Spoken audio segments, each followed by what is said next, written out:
CelebrateKids.com is where you're going to find Dr. Kathy Koch. And on the Don and Steve Plus program, because you are our plus one today, Dr. Kathy, and we want to talk about some of the things that you have available for families in the way of online courses. Now, this is brilliant. What does this look like? Well, thanks for saying it's brilliant. That's high praise, right? So we also podcast, and podcast is valuable and relevant for some. There are people who enjoy my messages, or they'll read my books and they want more. They might hear a 50-minute message at a convention. Steve, you've done that with your lovely wife, Yep. and then you're like, oh, but I want to know more. And so the online courses that we've created are that more. And so you can bring me into your home or into your office. I just talk looking at the screen. I share insights. We've done one about emptying the backpack. So if you have kids who go off to school, how do you empty the backpack at the end of the day and have conversations about what's been learned? We've had courses about how to have conversations, how to talk about tough stuff, which, the three of us have talked about before. And then we have a brand new one that's free that we would love for people to choose to download. And that is about how to parent and grandparent together. And we did that now because we've just had Thanksgiving. We're heading into Christmas, New Year's, then Easter follows, of course, but there's opportunities for us to get together, and we want those times to go really well. And so it's just go to the celebratekids.com, scroll down on the homepage. Just go to celebratekids.com, scroll down on the homepage, and you'll find a list of the different courses. Click on the one that you're interested in and follow directions, which you're capable of doing. And we would love to be influential beyond this opportunity right now with you guys. Well, if you have never, and we're going to get to some of those courses in a second, but if you have never heard Dr. Kathy speak at a conference, man, it's fantastic because I'd only known you through our relationship on the radio and podcasting and that type of thing. And so when I got to sit in the audience and she was lecturing and teaching, man, it was phenomenal. And you're like, I know her. Exactly. I know. Have her email address. I was fanboying over Dr. Kathy that day. Yeah, you were. Understandable. Understandable. Well, and I'm a fan of yours, and so I was able to introduce you to people, and it was just super fun. So yeah, it was a lot of fun. But trying to use technology just like you're doing it here with the podcast, let's make it easy for people. Parents are busy, grandparents are overwhelmed. They can't necessarily come out to a live event. So we wanted to take content that we have that we think is really life-changing and design it in such a way that nobody knows you're watching, and you can absorb it. In fact, once you buy it, you can watch it as many times as you want. You own it forever. So it's not about money, it's about influence. And we're a nonprofit ministry, so money matters to us. I'm not saying it's irrelevant, but we don't do this to make money. We do this to really bless people because we care deeply about the family, and we care about the multi-generational family, which is a reason that we chose to do this one for grandparents and parents.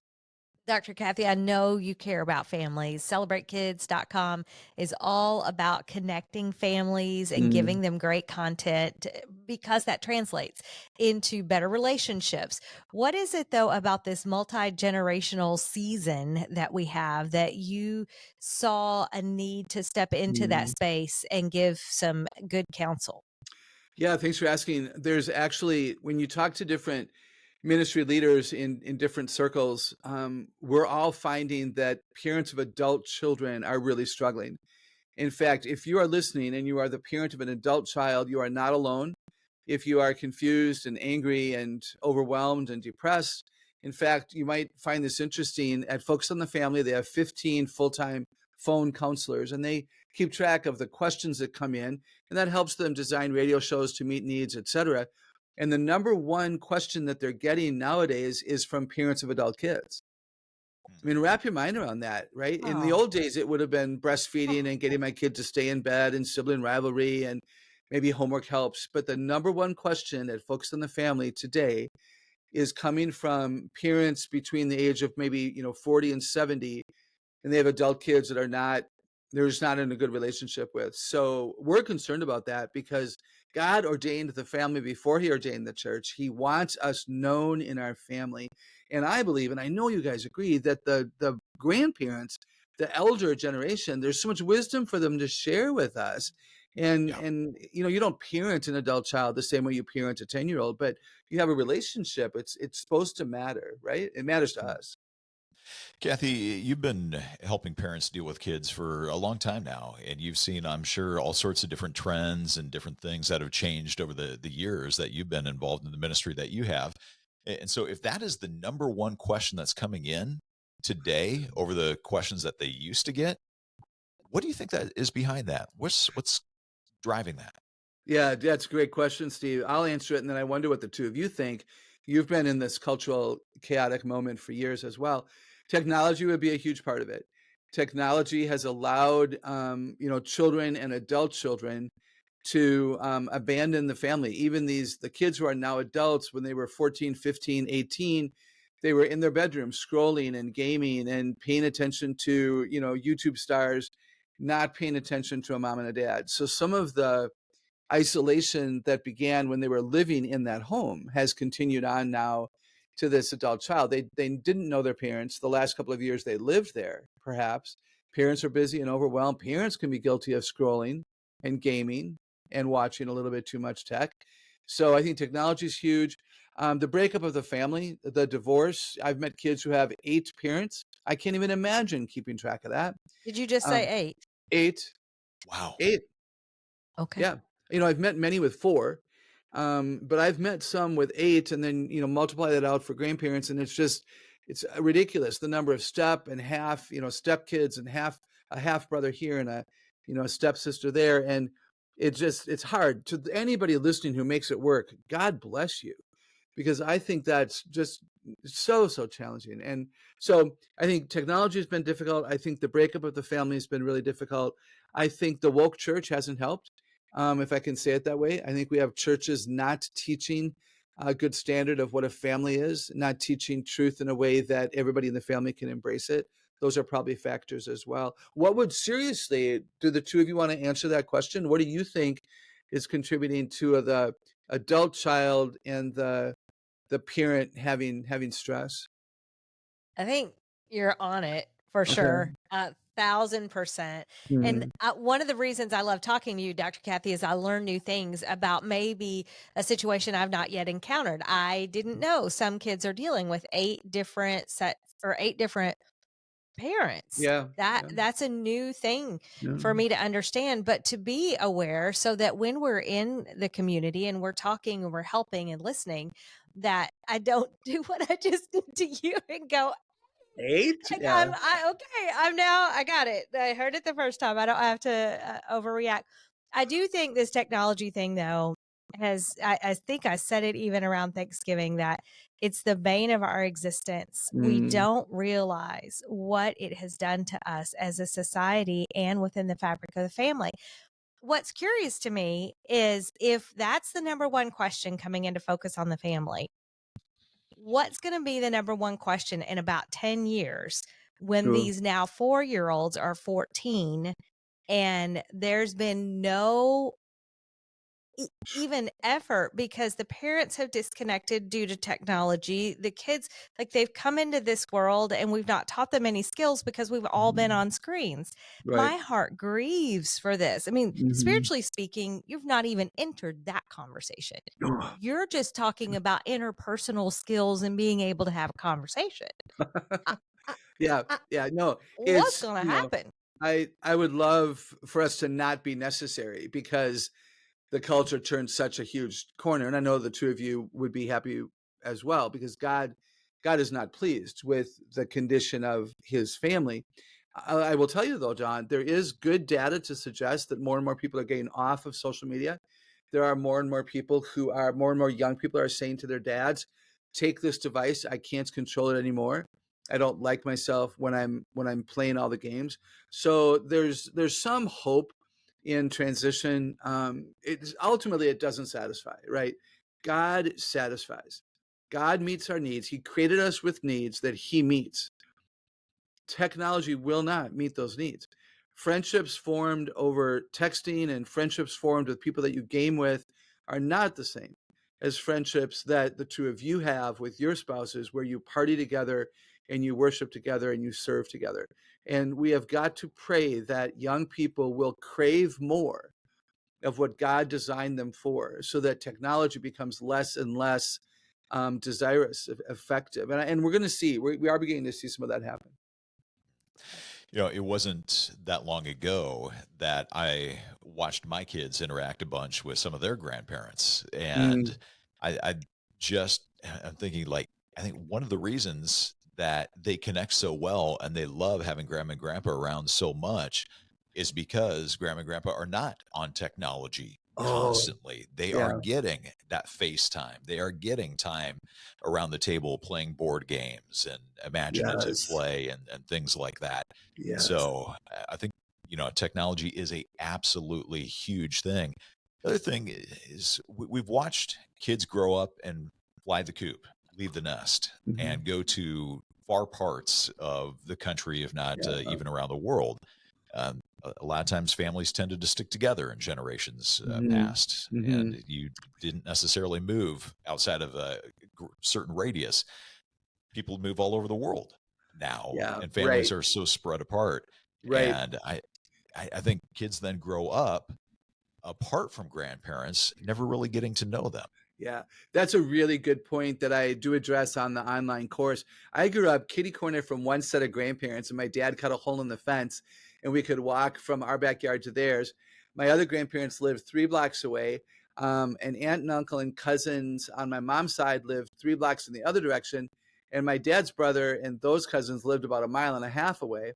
I went to church with one set of grandparents, and eventually both sets of grandparents. I went to church with one set of cousins and school with another set of cousins. So many of us in my generation grew up with family being everything. My best friends were my cousins.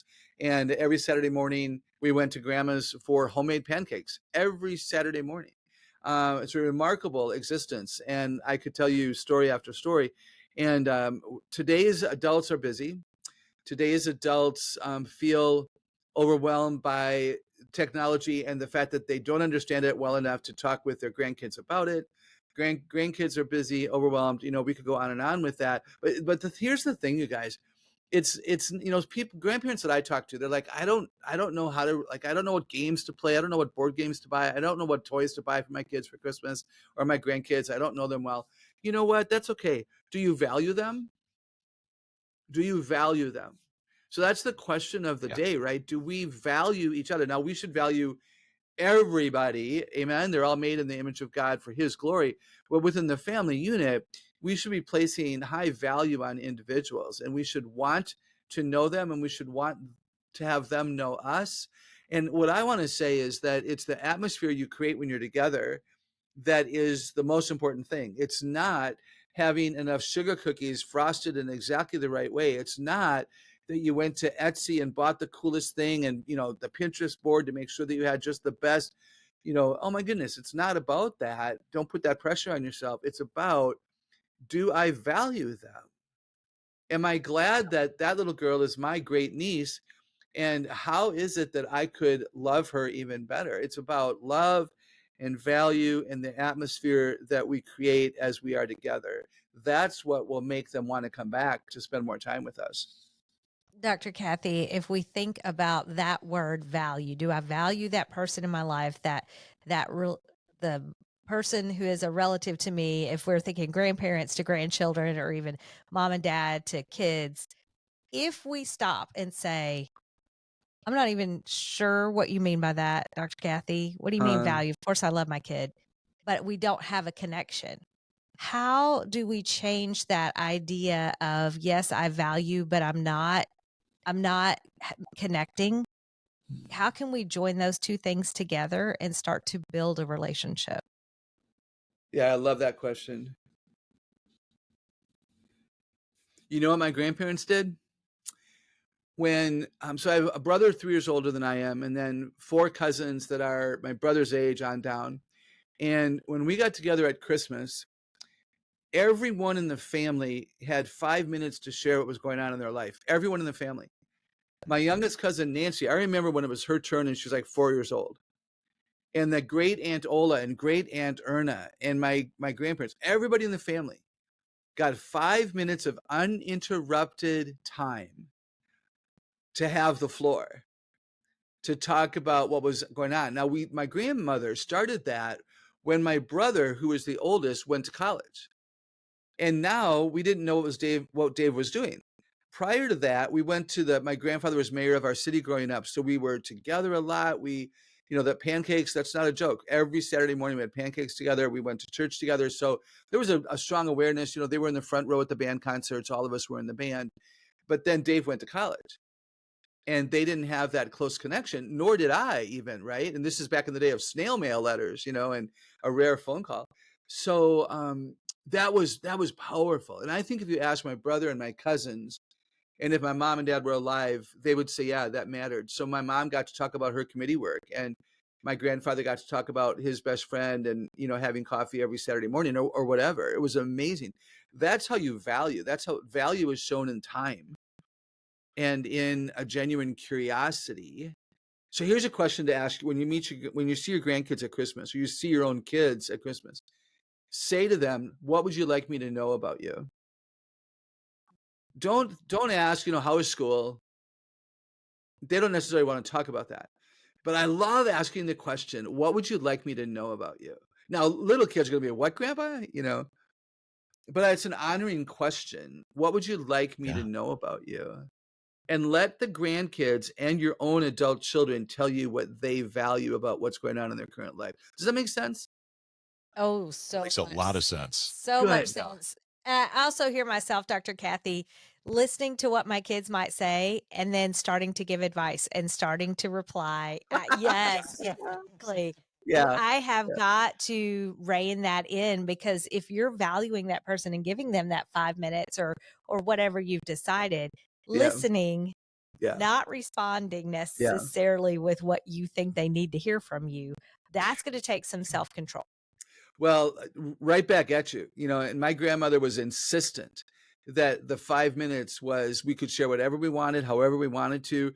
I remember my cousin Jane was a tennis pro, and she brought pictures of her, playing tennis. And so we got our 5 minutes, and it wasn't to be followed up with an interrogation or a conversation. Now, eventually, throughout the day and the weekend, and when we saw each other the next week, we would hang out. Maybe I would sit next to one aunt and sit next to one cousin, and we would have a conversation. But yeah, to almost put your hand over your mouth and just let them talk, right? Let it be about them in that moment. Yeah. Kind of like a show and tell. Yeah, It's exactly. like a family show and tell.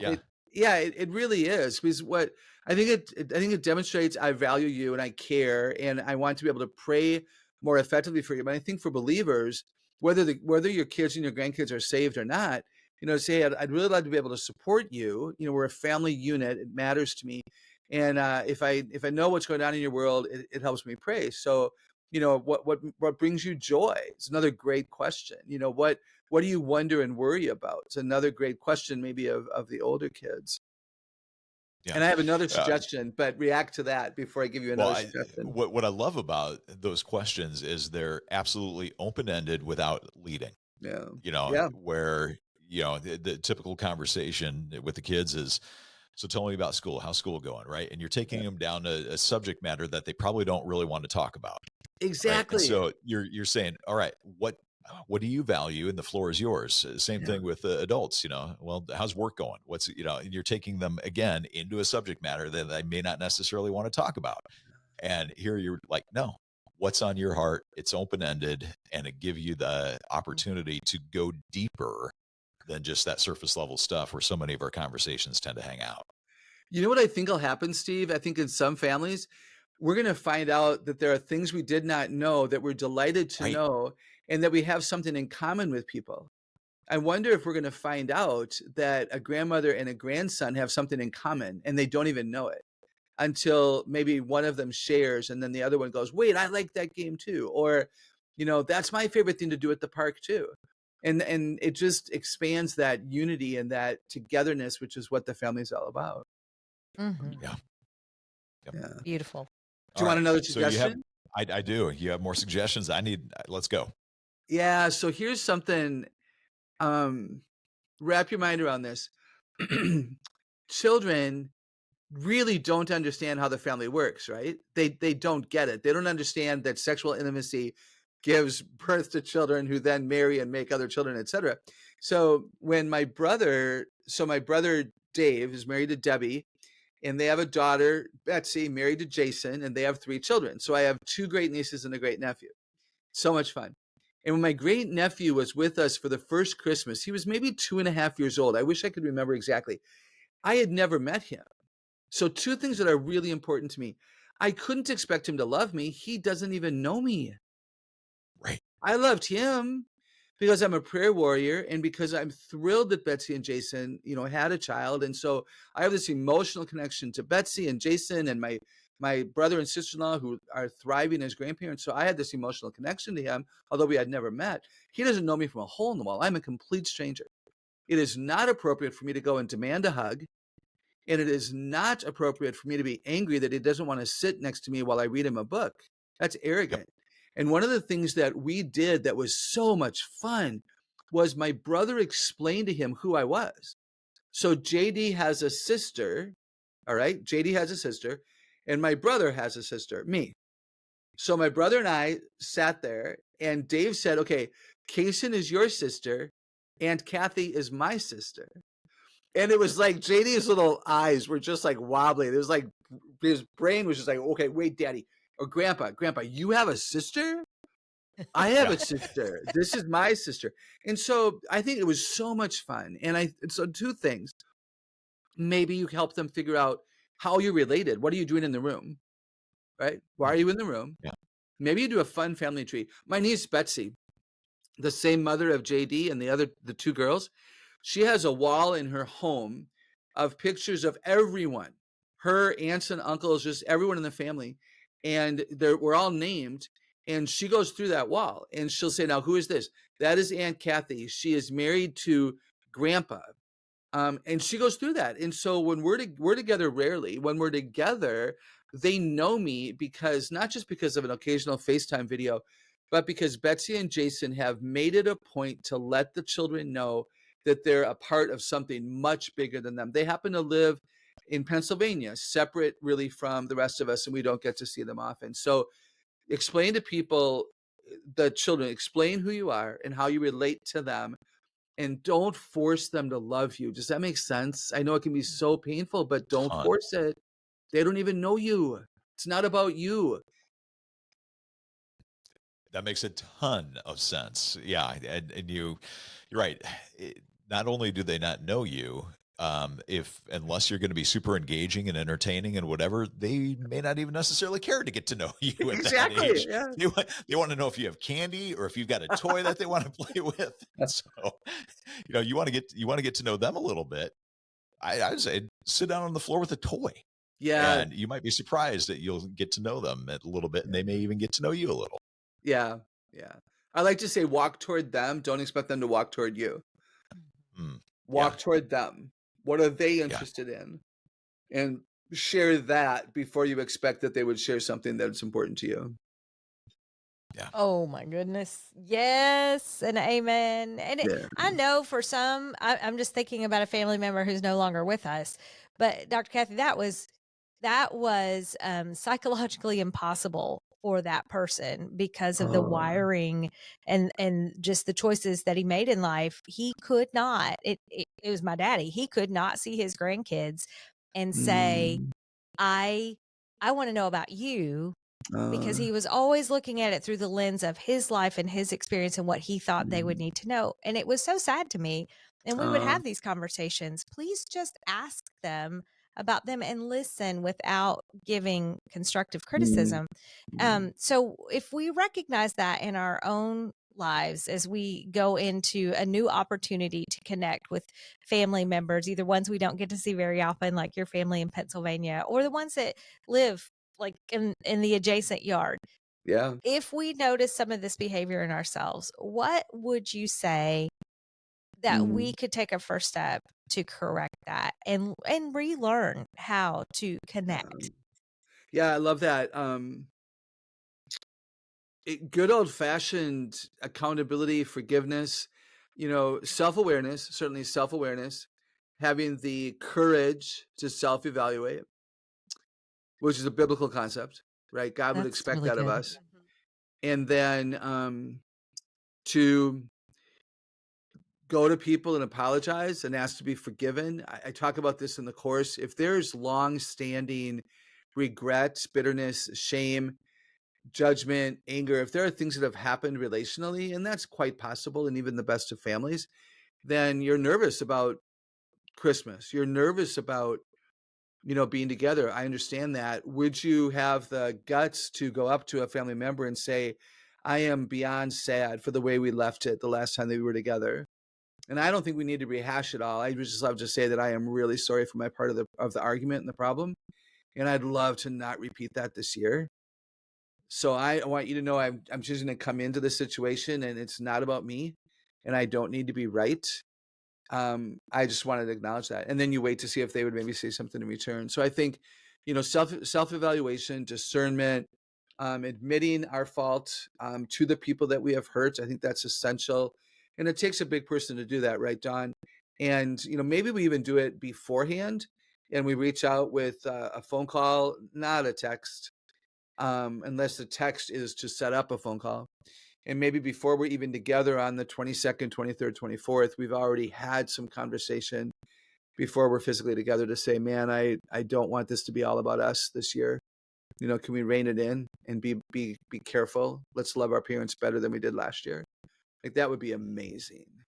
Much of what I do in the course, by the way, is about the parent and the grandparent. Like we've talked a lot here about the grandchildren, which is totally appropriate. That's very much of who the three of us are.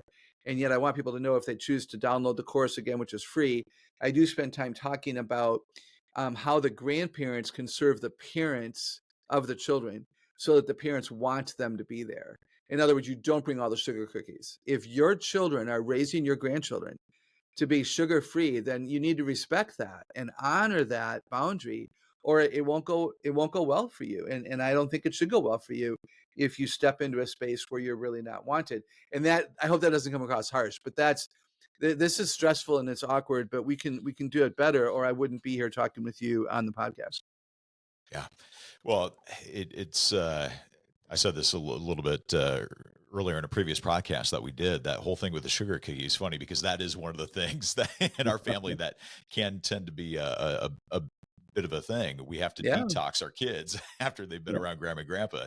And yeah, you've probably heard this saying so many times. Grandparents are like, the grandkids are the best yeah, because you can sugar them up and hand them back to the parents and they have to yeah, deal with them. Like yeah. you can But shake them that's up like a bottle of soda and yeah, hand them back and the wait. yeah, So that is you- a mentality that a lot of grandparents have. And a lot of yeah, parents may find that, yeah. frustrating. Well, And, yeah, and so totally. for You let parents, them you let them stay up late, you know. You let them wear whatever. No, it's just so here's what I'm going to say, Steve. I'm sorry I interrupted. Could I just boldly say, let's call sin sin? It's disrespectful. You're not their parents. And in the research that we've done, the parents would like the grandparents to ask, how can we best support you? In other words, another thing is you don't buy grandchildren any technology as a gift without parents' permission.